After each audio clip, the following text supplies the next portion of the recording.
11 o'clock, welcome in. It's the Gamecock Central Takeover Hour presented by Firehouse Subs. Tyler Head, Wes Mitchell, and Chris Clark along with you on this Monday morning. Boy, was it a busy weekend for Gamecock sports. Ups and downs, highs and lows, goods and bads between the hardwood and the diamond. We'll start off with the positives. I'm a glass half full kind of guy. Men's basketball, huge matchup this past Saturday, welcoming in Florida. First ranked versus ranked matchup at Colonial Life Arena for the men's team since playing Florida 7 years ago en route to that Final Four run. And That's man, did they step up to the task. 82-67 win, or 82-76 win, excuse me. Offensive explosion in the second half. Michi Johnson, fantastic performance. And man, this team looking about as good as ever on Saturday against Florida. That was one of the best basketball games I've ever been to, honestly. It was so much fun. I was going in, I was like, man, students just started spring break. Is it going to be a subdued crowd? What's it going to look like? Kudos, Gamecock Nation. A lot of students actually stuck around and I guess waited to leave town. And then the rest of you just stepped up and really just brought the atmosphere, especially in the second half, man. This was one of those games, honestly, those are two just really good basketball teams. Like, I felt like at the end it was going to be one of those games where maybe neither team really deserves to lose. It's just going to be like who makes some plays late or the opposite, who kind of makes a couple mistakes and loses it. And there were little situations in the game throughout where I was like, man, that may be the difference in winning or losing what just happened. And so I would say this was just one of those games that every single time Carolina, it seemed like they're about to make a run, Florida would answer and extend it back out. But as we've seen all year long, this team of veteran guys, they just kind of keep chopping wood, very methodical, don't give up. And then it really paid off, I guess, probably in the last 10 minutes. They just kind of took over, and the crowd, again, going back to what I said at the beginning, the crowd, man, it was like the players are making the plays, but the crowd was willing them on and kind of they were feeding off of each other. That was just, I mean, what a fun game. What an awesome second half. And then we got our patented Michi go-off game for the final, I guess, 15 minutes or so. So that was awesome to see. Yeah, I was going to go there exactly where, if you go through and look at the box score of this game, and you go through and see, okay, BJ Mack, who is kind of your, I don't know. It's hard to say. There are a lot of players on this team. I think you could say that guy's the X factor, right? But that just kind of illustrates how it can be so many different guys for this team. But I will say this. When BJ Mack is hitting outside shots, there aren't many teams that can beat South Carolina, right? This game, he's 1 for 7. He played 20 minutes. He didn't even play a whole lot of this game in a relative sense. And then he was 0 for 5 from 3. And some of those shots were good shots that a lot of times he makes. They just didn't go down. BJ Mack scores 2 points in this game, plays 20 minutes. You're still able to get a top 25 quality win at home. And that's because of what I think Michi Johnson having one of those patented go-off games, which is last year that you had to have that to win. This year you haven't had to have it because you've got so many other options. But he came through in a big way, 10 of 15 shooting, hit a couple big threes, hit some free throws. Colin Murray-Boyles, who I think came in as a 65% shooter or so from the free throw line. He was 9 of 10 from the stripe. He was almost led your team in minutes, played 33. Just a rock-solid performance. Again, illustrated how this team's built because they were able to play tough defense. They made big plays when they had to make the big play. Walter Clayton from Florida was the guy I thought that really threatened it because he was the guy, West, that every time you're like, all right, I feel pretty good about where South Carolina's at. Boom, big three out of nowhere. That guy was good, man. He was really, really good. Golly. Talented Florida team. Several coaches, I think they were noting on the broadcast that John Calipari had said, hey, this team is really, really good. Like, Florida is good enough to win the East. I thought they showed that, and so did South Carolina. Well, and for this Florida team, again, one of the more up-tempo, high-paced offenses in the SEC, similar to Kentucky, Tennessee, and Alabama that we've seen, South Carolina have plenty of success against those teams. up to this point.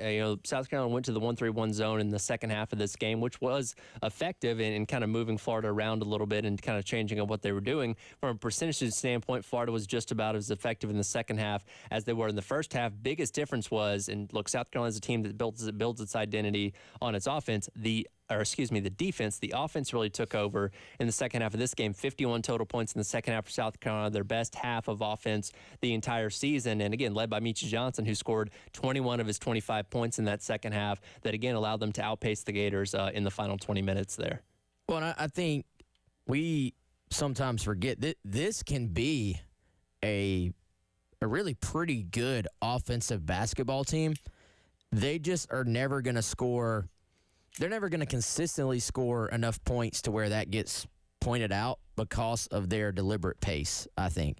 But I think when they're really cooking, like when they're getting this type of performance from Meechie, they, to me, look like a pretty efficient offense. And so the overall point total isn't always going to be high, but if you kind of normalize it for the pace they're playing, like they can be really good, I think, come tournament time. And I think defense travels. So when they have Meechie doing what he did yesterday, like Chris said, he kind of takes the place of maybe what you get from BJ Mack when he's hitting his outside shots. And I thought, like, I think we're starting to see a deeper and deeper team in terms of the guys that can help you when needed early on. So Meechie gets the headlines, deservedly so, but early on, like you look at this box score, Zach Davis didn't have a huge game. He looked 1 for 4, but he scored 8 points.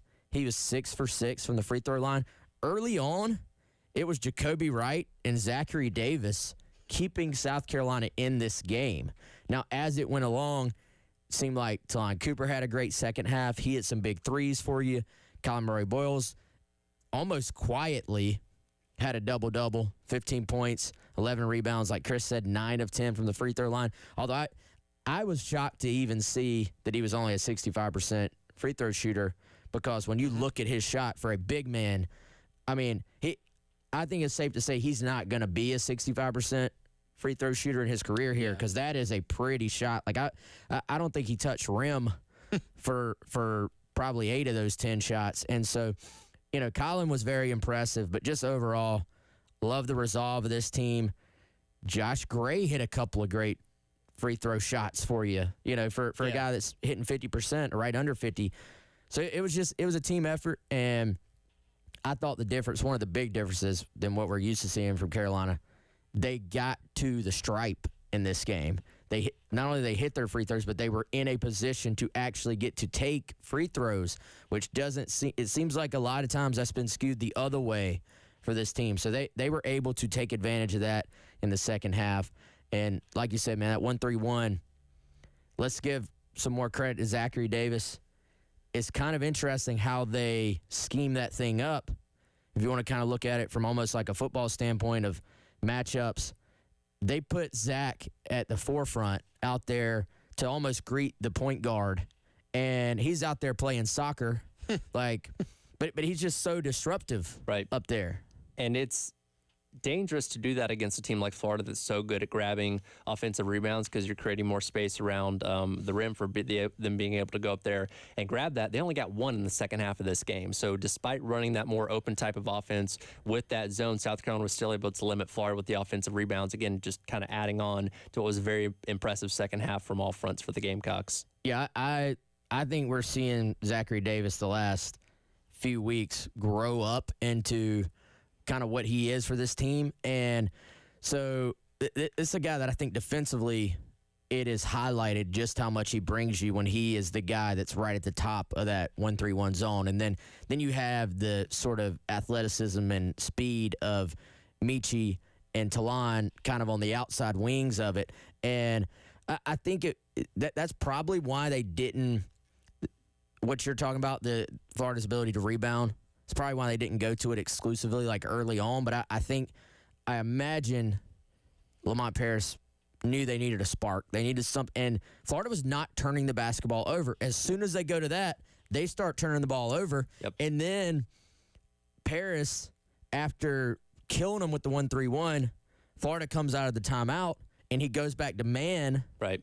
to try to disrupt things again. And I thought, that was pointed out by Jimmy Dykes and Tom Hart, who I actually went back and watched part of the game as far as the TV telecast goes. I thought those guys were fantastic. Like the entire production, lots of love for both teams. And it just, to me, also kind of highlighted again, like, hey, this program is being put on a little bit more of a national level right now. You got a great, you got kind of the A1 announced team. So much love was given to both Florida and South Carolina. There was a ton of balance for two great teams. And this was a game on ESPN on Saturday. ESPN. So getting a national audience. They were giving so much love to the crowd and the atmosphere. You could tell. I think they were almost a little taken back by how great the atmosphere was. So this, I mean, we're now closing in on 30 games in. Mm-hmm. This ain't a fluke. No. Like, this is for real. Well, you're getting set to play Tennessee on Wednesday night, again at Colonial Life Arena on a national stage on ESPN2, I believe, for a chance to lay claim to the SEC regular season crown, because Tennessee sits top right now. Now, it would kind of still be a split with Alabama, but compared to where everybody thought this team was going to be before the season started, 2 more games of the regular season and be able to lay claim to part of that crown and also maybe get the double bye as well, that's massive. It is huge. Like you said, Wes, not a fluke. A team that was, almost universally picked, if not last, near the bottom of the league, and they have just far exceeded expectations. There's been a lot of National Coach of the Year conversation lately. I mean, there's a lot. Who else could beat them? There's a lot of great. Well, now people are saying, "Well, UConn, Dan Hurley. They won the national title, then they lost a bunch of players, and they're really good again." It's like I get that, but come on. I mean, there's not. Here's another thing, guys. Like. And this doesn't really have anything to – I mean, it's related to where they are, being able to have a shot to win the SEC, which is crazy, to think about.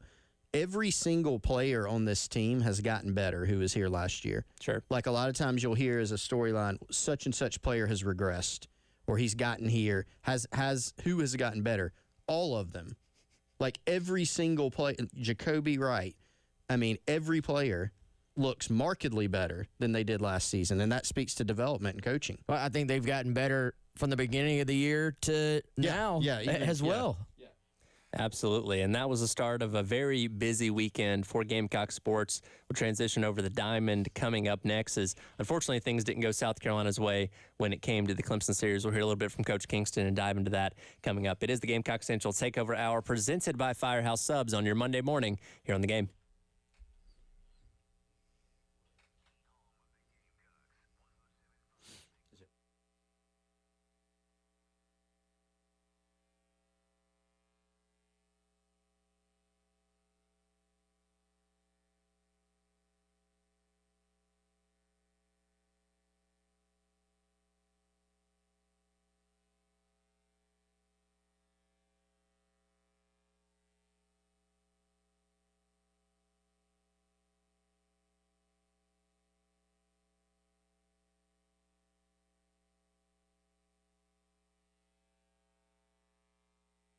As always, GC Takeover Hour here on The Game is brought to you by our friends at Firehouse Subs.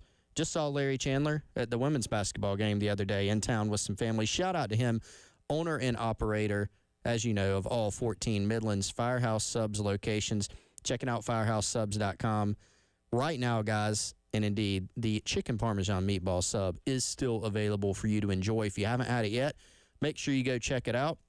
If you've already had it and you want to get it one more time, 2, 3 more times before it's gone, go do it now. Savory chicken meatballs, bright marinara, shaved parmesan, melted provolone, and to top it all off, the crispy Italian seasoned breadcrumbs, all of that on a seasoned, toasted garlic bread roll. It's here for a limited time only at all the participating Midlands Firehouse Subs locations, firehousesubs.com, or download the Firehouse Subs app. You can earn yourself some rewards toward future purchases by doing that. Use the Rapid Rescue. Avoid the wait. Firehousesubs.com.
played great. We're a good team that played really well tonight. Again, we were one swing, one run short. It's the way the game works sometimes. It's what I told the guys afterwards. You were just part of a great game, and we get to go tomorrow and do it again. So it's all positive. I think you had 2 top 15, maybe 2 top 10 teams going at it today, and look, it was one pitch was the difference. So I'd say it was 2 really good teams. And the only thing that we didn't like about today is that we were 1 run short. It was a great day for Gamecock athletics. Basketball team won, a big game. We played our ass off all day today. Came up just short, but if you're a Gamecock fan, I think you had a heck of a day today. Welcome back in. It is the Gamecock Central Takeover Hour presented by Firehouse Subs. Tyler Head, Wes Mitchell, and Chris Clark along with you. That was a little bit of a mashup of Coach Kingston after Saturday's game against Clemson. That ended up being game number 1 after Friday's game gets postponed due to the rain. Only played 2 games over the weekend, and unfortunately South Carolina falls in both those games by the same score, 5-4. He had 12 innings on Saturday and then falling in 9 in the upstate Clemson yesterday. And, it's one thing to lose tight games. It's another thing to lose tight games to your in-state rival. Again, we talked about this being the first true litmus test of this team and saw some good, saw some bad. It is back to the drawing board on a couple different things, but man, if a couple different things go differently there, get some few hits with some guys on base, then maybe we're talking about South Carolina coming away with the series sweep. Unfortunately, fall to Clemson, but again, still feel mostly pretty good about what we have with this team this season. Not from what I saw on Gamecock Twitter. Well, Gamecock Twitter is going to overreact to things, so no surprise. No.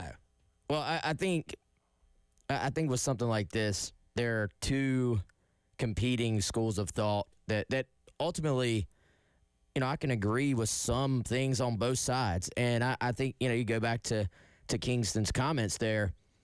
I mean, I think the point he was trying to get to is, look, guys, this is baseball. In baseball, you judge teams and coaches on how you play the game. And I don't mean, did you try hard? I'm talking about did you compete? Were you competitive? Did you play good defense? Did you put the ball in play? Did you give yourself a chance to win the game? In baseball, a lot of times it comes down to, did that ball that I didn't even hit that hard, that was grounded through the left side, get stopped by a great shortstop at Clemson, or did it sneak through and a run scores? Baseball is a game meant to be played 160 games, played 50-plus games in college ball. It has to be played out over a period of time. You're going to get beat from time to time in short sample sizes. Now, the other side, if you're a South Carolina fan, doesn't mean you have to be happy losing to Clemson. Credit to Clemson. They won both games. They played a little bit better than South Carolina. They out-hit South Carolina at Segra and really just put themselves in a position to win the game early on. South Carolina, credited them. They fought back in the 9th, extended it out, got what I thought was actually a great pitching performance from Garrett Gainey to keep them in the game throughout the extra inning portion until he gives up the ball that was absolutely hammered. Sometimes you have to just tip your cap. Oh, sure. To me, both of these games, I think if you're a Gamecock fan, you can be ticked off because you lost to your rival. And I get that. And the one thing I would disagree with Kingston on, Gamecock fans are never, after a loss to Clemson, going to be like, it was a great day when we lost to Clemson. No. The rest of what he said, though, stands true. You competed, you performed the way you're supposed to in baseball. It just did not go your way by 1 run both games. Yeah, and I think you look at it was a theme on both days that, yes, you left some runners in scoring position. That's a big topic of conversation. So did Clemson. They won. So that's not going to be as much of an emphasis on that side. They won those games. If a couple plays go differently, like game 1, Chufo, he made several, Derek Jeter-esque plays at shortstop. Yep. That guy's a stud. And then hit the game-winning home run, right? Big day for him. You kind of got the feeling like Garrett Gainey was unhittable. Sure. The guy before Chufo, I can't remember his name, that came up, he tattooed a ball that almost went out. And you're going, the only thing I'll give that broadcast credit for when you could hear it. The only thing that I will give them credit for is that they pointed out, all right, second time through, Somebody's going to try to get a hold of a fastball. They almost hit the first one out, and you go, all right, now you got to be careful. Serves up another, it gets hit out, right? Games are very close. If you're a Gamecock fan, you can be, in my opinion, as TO'd as you want to be about losing to Clemson, because ultimately, if you're a head coach at South Carolina, that's one of the things you're judged on. What's your overall result? Can you compete for a title in the conference? Then can you beat Clemson? Those are the main things, right? This year, you will not have checked that box. However, one thing that I've seen that I don't agree with is this is what this team is. They're not good enough. You know, I've seen, well, I think Clemson's overrated. Based on what? Clemson they're in the top 10. They may be a top 10 team. And if so, you've lost 2 games. You don't have to be happy about it.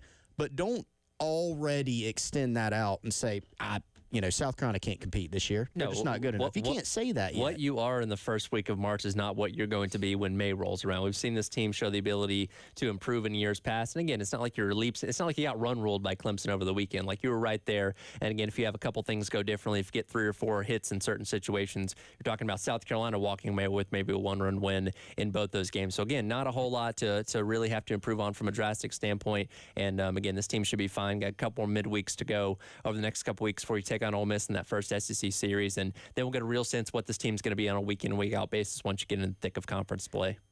Yeah, and I think thick of conference play is kind of where my head was going next, because you're going to be in a bunch of games that look just like the games we saw on Saturday and Sunday, in that they are in the balance. You're pitching pretty well. You're getting a couple of hits. So is your opponent. And who's going to kind of sort of, when the game's in the balance, when the game is in the margins, who's going to find that little edge? So is it possible that Carolina's going to lose a lot of games 5-4 and be just not quite good enough against a lot of top SEC teams? Yes, that is possible. That could happen.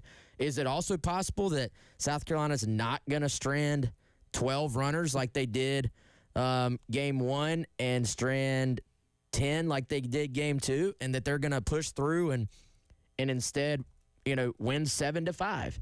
Yes, that's highly possible as well. The margin for error, to steal Chris's favorite phrase in the world, is going to be so tight in baseball anyway. When you're playing an SEC caliber team in Clemson and now a full slate, 30 games against SEC opponents, it's going to be like this all year. So I don't think we know yet what this team is going to be. I thought one of the huge keys for Clemson on Saturday, they didn't walk South Carolina's batters, and now they did hit them a few times like that. Poor Gavin Cassis. Yeah, there were some free bases. It wasn't a perfectly pitched game. There were some free bases in terms of hit by pitch, but let's see, South Carolina got on 4 times via the walk in game 1, and I thought that was really the first team we've seen face South Carolina where I think there was a little bit of an adjustment to better pitching than what they've seen to this point this year. A lot of their runs have come by getting in those situations for a big inning, by being patient at the plate, taking your walks, and then doing damage. Right. Against Clemson, it was a little bit more of a high-quality baseball game that you have to earn things the entire way a little bit more. Now, Clemson put South Carolina on base yesterday. South Carolina had 7 walks. And so there were some opportunities for runs in that game. And, I think South Carolina stranded bases loaded. Yeah. At one point with Brewer up. Like I said, 10 total guys left on base yesterday. Yeah. And it's just this is how baseball sometimes goes. You had 3 guys who stranded 9 of those runners, 3, 3, and 3 for Brewer, LeCroy, and Tippett. Right. Sometimes a baseball game puts all the pressure on a couple of specific guys, and when they come through, they're the hero, and when they don't, you lose 5-4 to your rival. But the margins are just so tight in this game, and that's part of why we love it. Absolutely. So again, next game coming up tomorrow taking on the Citadel. In fact, we'll go ahead and give some tickets away for that game. Have another pair to give away right now. Caller number 5, 803-404-6100. Win yourself a pair of tickets to go see Carolina take on Citadel tomorrow night at 6:30 out at Founders Park as they look to rebound from the couple of games against Clemson this past weekend. Before we hit a break, though, and Chris mentioned this a moment ago, watching that broadcast on Saturday was very infuriating. I don't know what the problem was. It was Clemson's radio guys, not an enjoyable broadcast by any means. I couldn't think of a better endorsement for the 107.5 The Game app than that game on Saturday, because all you had to do was turn your TV down, pull up the 107.5 The Game app on your phone, on your tablet, on your computer, whatever it may be, and listen to the correct broadcast, that being the Gamecocks radio broadcast, instead of whatever Clemson was throwing on there. So again, if you were tuned in for that, you should have had the 107.5 The Game app to give you a proper broadcast compared to what we were dealing with on Saturday. And again, you can listen to 107.5 The Game wherever you go with the 107.5 The Game app, around the state, around the country, around the world. You go to your respective app store and give it a download and listen to us wherever you are. We'll dive into some of the Coach Furry conversation that we didn't really get a deep dive into on Friday because the press conference ran so long. Coming up, it is the Gamecock Central Takeover Hour presented by Firehouse Subs here on The Game.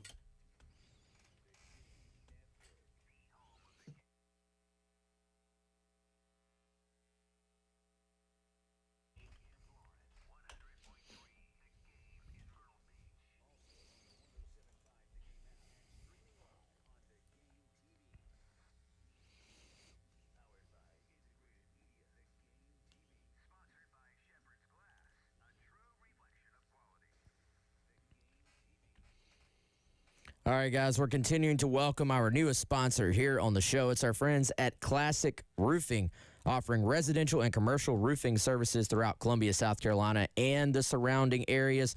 Call them today, 803-590-7870, or head on over to classicroofingsc.com for more information on their services and to help set up a free estimate.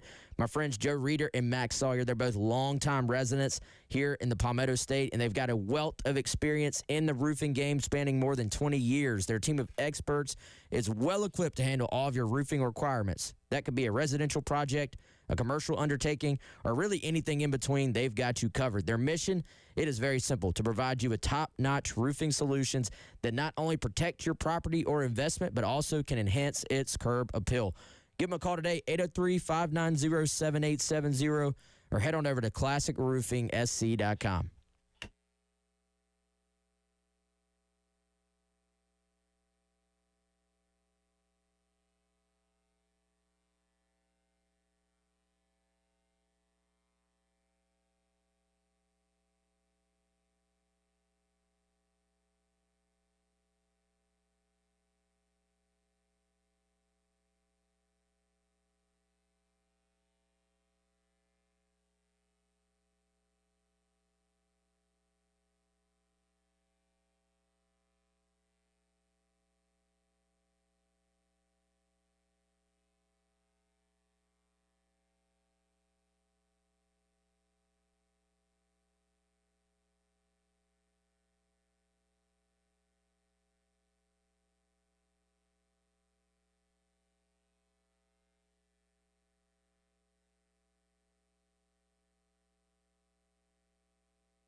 Welcome back in. It is the Gamecock Central Takeover Hour presented by Firehouse Subs. Tyler Head, Wes Mitchell, and Chris Clark along with you on this Monday morning. Quick reminder, talking about baseball in that last segment, we still have the Palmetto Citizens Federal Credit Union Grand Slam giveaway going on. Still waiting on that first Grand Slam of the season, so the pot continues to grow. Head on over to 1075thegame.com. Register for your chance to win each and every week. For whenever a Gamecock hitter finally hits a Grand Slam, you could win however much money is in that pot, as $25 goes in each and every game. We didn't get a chance to dive into this too much on Friday because the press conference ended up taking up most of the show, but we heard from Mike Furrey and Coach Beamer as well on Friday morning with his introductory press conference. And, we heard, kind of his experience from being a D2 coach and what he's done in his time as a wide receiver in the NFL and at college as well, and how that prepared him for this experience. As far as winning the press conference, I think Mike Furrey did just that. We'll obviously have to wait until the season rolls around to see what he does actually as far as developing these players and the production we're going to get out of wide receiver, but mostly positive reactions to what we saw from Coach Furrey on Friday. Yeah, man, I'd say really positive reactions. Won the press conference, like you said. That only lasts so long, but I think as far as so far, so good with the fan reaction to him. And for the most part, I would say the fans didn't really react to his hiring in a negative way either. Like once they sort of dove into the resume and saw, all right, this guy played in the league, he coached in the league, has had success as the head coach at Limestone as well, a place that doesn't necessarily have all the resources in the world. I think fans have taken a pretty level approach to this hire and how they've judged it, and so far so good. And I think with him, like we're already, you're already seeing on Twitter some offers going out, Chris, and some re-offers going out where you're just basically what that means for those who don't know is you're just solidifying. Like, yeah, I know the last guy might have offered you. Just want to reach out, introduce myself. Hey, you still have an offer from us. You are wanted at South Carolina, and I think that's the energy that South Carolina wants and is going to need from that position in terms of recruiting guys to arrive at South Carolina, because ultimately that position, you've got to have a baseline of talent at wide receiver. That's true for every spot. But to me, yeah, you got to develop guys, but receiver's a position where you need athletes, you need guys who can go out and make people miss in space and in man-to-man coverage and create separation. And you got to land players there, and Beamer talked about it, wanting maybe a little bit more from the development side of that position with your younger players, your high school guys, and that'll be something to see this spring when we get our first look at him on the field. I think one of the reasons, this is just a theory, that South Carolina fans, maybe didn't take, generally when somebody's hired, the consensus is people want a big name. That's just natural, sure, right? Sure. And so Mike Furrey's a big name, like in terms of football. If you used to watch NFL when he played, et cetera, you would know who Mike Furrey is. I certainly remembered him from his playing days. Coaching, you might not have really known where he was coaching, what he was doing, what he's done in the past. But I think people were so put off by the James Coley saga that they were like, all right, well, here's a guy that has a good resume, wants to be here. Like, he checks the boxes that maybe Coley didn't. Sure. And then he will have to check some of the boxes that Coley, did check in terms of his past recruiting. Like, those are the areas where Furrey will have to prove himself. But I have done some checking in the first few days just to try to get a sense of what's going on. And, you mentioned, Wes, that Furrey's been putting out new offers. Obviously like Jaden Sellers, who's committed. He got re-offered. There's been a couple other guys. But Furrey mentioned at his press conference, like, the standard, that he wants to set for the receiver room. Hey, why is South Carolina not the best receiver room in the country? Like, why couldn't we make it that? And I think that's kind of the attitude that you need to have. Not, well, we're South Carolina. We probably can't sign these type of guys. I don't know who he'll sign in this class or the next class or the next one yet, but he does seem to have the mentality of we're going to go out and we're going to chase some big-time talent. He's offered a 5-star from Texas. He's offered a couple guys from Oklahoma, a 4-star from Missouri. Like, he's going a high 4-star from Illinois. He's going around saying, hey, if you're good, we want you to come here. And my understanding is in the first few days, he's been very, very active in recruiting. Now, what type of fruit will that bear? I can't tell you for sure. But that is part of the battle, is that want to and that willingness to do it. And on a similar note to that, a lot of conversation coming away from Friday was what Coach Beamer said in introducing Mike Furry, talking about the development of the wide receiver room not being where necessarily they wanted it to be over these past couple of years. That's not saying Justin Stepp didn't develop wide receivers, but maybe not to the caliber and the clip that Shane Beamer was expecting them to be. And again, that stirred up a lot of people in terms of, hey, is that a shot at Justin Stepp? What does that mean? And you know, Mike Furry's being brought in as the guy to hopefully take that to that next level of where they expect these guys to be. Yeah, and I think with that, some of what I took away from what Beamer was saying was just kind of how quickly can you get your freshman receivers ready to play, and you know, can you put them in a position to make an impact early on? And so I think that's a big maybe factor or just storyline with this group, or really probably a goal he sees with this new hire is, you know, you've got a couple of guys that South Carolina is high on in DeBron Gatling and Mazio Bennett that have come in that are, you know, pretty highly recruited guys, had a bunch of offers, and how quickly can you get them ready to kind of be integrated in with these transfers who are also kind of trying to get settled in at South Carolina. And now guess what? You got a new coach too. So everybody's going to kind of be learning together, I feel like, throughout spring and throughout the next couple months. But when all is said and done, you've got to do everything you can. And Furry talked about this as well, kind of taking all this information and presenting it to your players to where it is easily digestible and how they can kind of take that information and use it on the field as quickly as possible. And so you're going to have questions when you see these previews going into the season. Rightfully so, because they don't return a lot of guys. Wide receivers are going to be circled as a question for South Carolina. And part of the goals for that group is going to be to get all these newcomers and help them gel together and put together a two deep that has some depth and go make some plays. Here's an alarming stat that illustrates why South Carolina is where they're at right now. Shane Beamer's first class was 2021. You don't really count it because it was during COVID, et cetera, et cetera. But the 2021 and 22 classes, there's not a high school receiver that they signed that's still on the roster. So there's your problem right there, right? Because that means what's your next class, 2023? That was the guys that were freshmen this past season. So Nick Harbor, Tyshawn Russell, et cetera. There were 5 of those guys. Harbor played the biggest role, still not a huge one. Tyshawn Russell, I think, played in 10 games. The other guys didn't really see much action at all, if any. And so that is really the main reason why I think Shane Beamer's looking at this thing going, all right, we don't have, you know, he mentioned, hey, the guys that played last season, they were either inherited, Xavier Legette, yep, or they were transfer portal guys. And so we've got to get better there. So I think you loop it kind of all in together, evaluating, recruiting, and developing.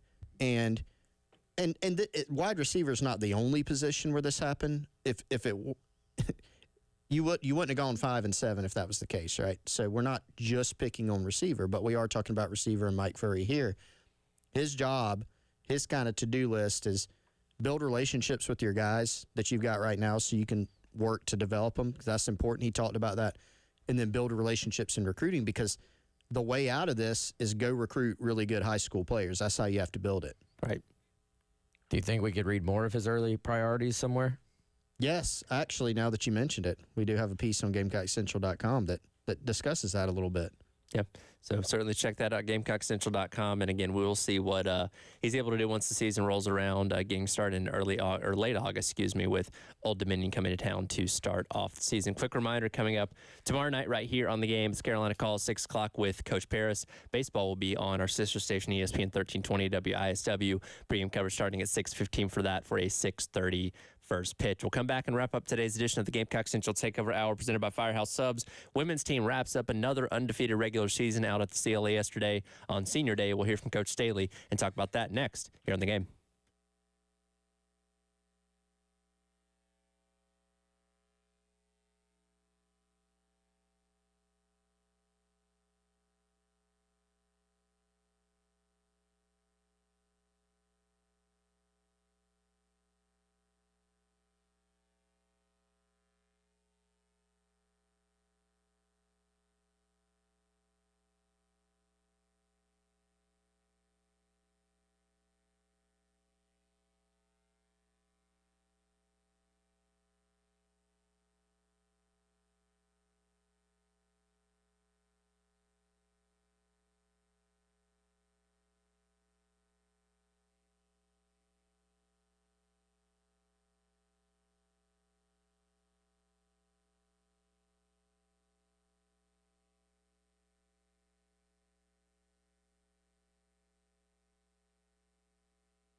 I don't really know.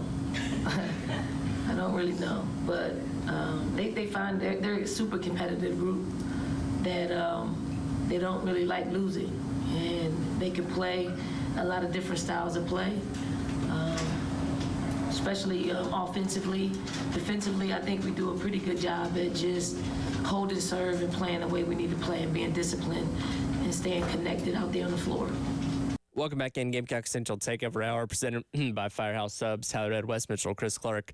Along with you for a few more minutes, that was Dawn Staley yesterday after South Carolina wraps up another undefeated regular season with a defeat of Tennessee at Colonial Life Arena. And while that's something that a lot of people around the country may look at and say, well, of course, South Carolina undefeated regular season, no big deal there. For a team that lost so much after last season, making all the way to the Final Four, the freshie class, the most successful class, and maybe one of the most successful classes in women's basketball history, certainly here at South Carolina, to go into the season where, again, we expect them to be good, still expect them to be in the mix for the national championship. We didn't know if they were going to be this good, and they certainly are. Maybe even better than the team was a season ago. Undefeated regular season, going to be the top seed in the SEC tournament, going to be another top seed in the NCAA tournament. Like, this team is truly remarkable, and they showed that once again yesterday. Yeah, they did. And I thought by now this team would be one that was going to contend to win everything. But I think the most surprising thing is just that they, from the jump, have been able to keep winning. And just with a completely different cast of characters, it's been so impressive. And they're so talented. They're so deep. All the things we've said about them all year long just continues to show itself on the court. Tennessee was game yesterday. They put up a great fight. I think their coach had a great quote. It was just like, I'm proud of my team, but that team just doesn't really have any deficiencies. And, I think that's the case. Really the only question I have with this team, and it's not really a question about the team itself, it's just a reality of sports.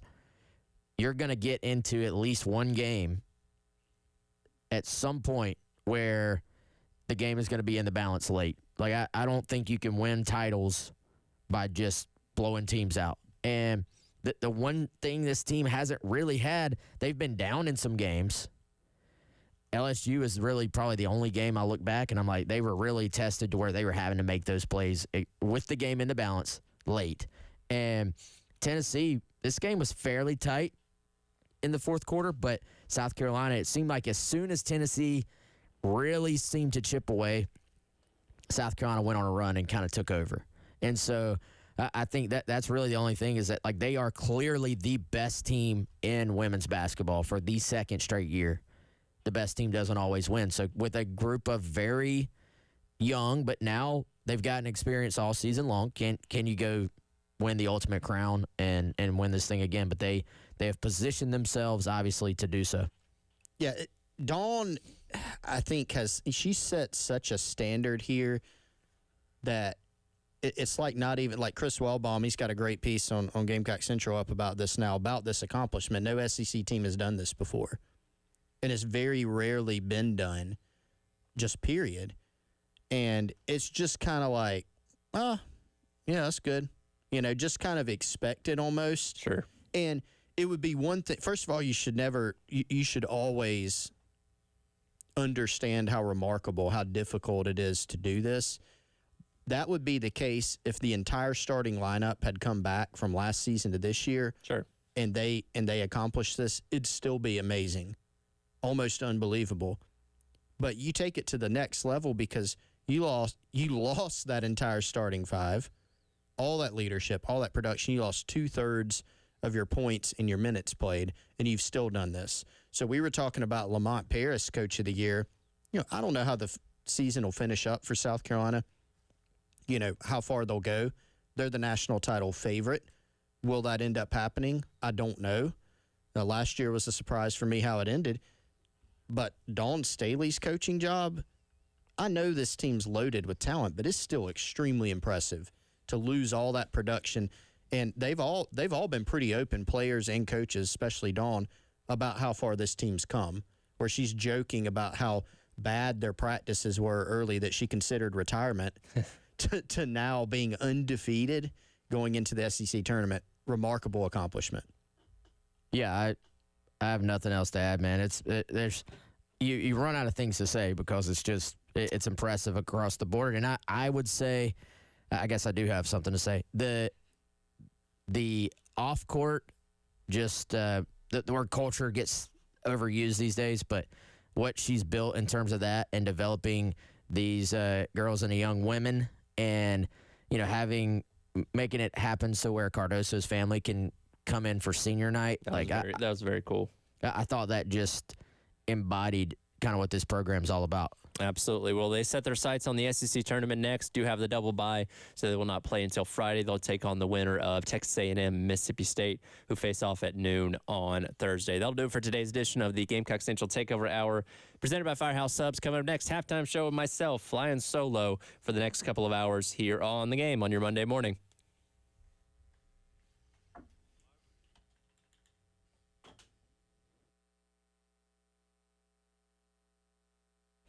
As we close out today's show, want to take a few minutes here to tell you about another one of our great sponsors here on the Takeover Hour. It's our friends over at Integrated Media. 803-948-8327 is how you can get in touch with them. You can also check them out on social, Integrated Media Columbia, or on the web, integratedmediainc.com. Integrated Media, full-service audiovisual company. So whether you need something as simple as mounting a television, maybe if some of your equipment isn't working properly, they can help troubleshoot that for you. They can do everything from sourcing the equipment for you. You don't have to go to the big box store. You get great local customer service, great equipment from them. Then they can help you install it as well. They can do everything from that to a complete smart home system. Again, Integrated Media.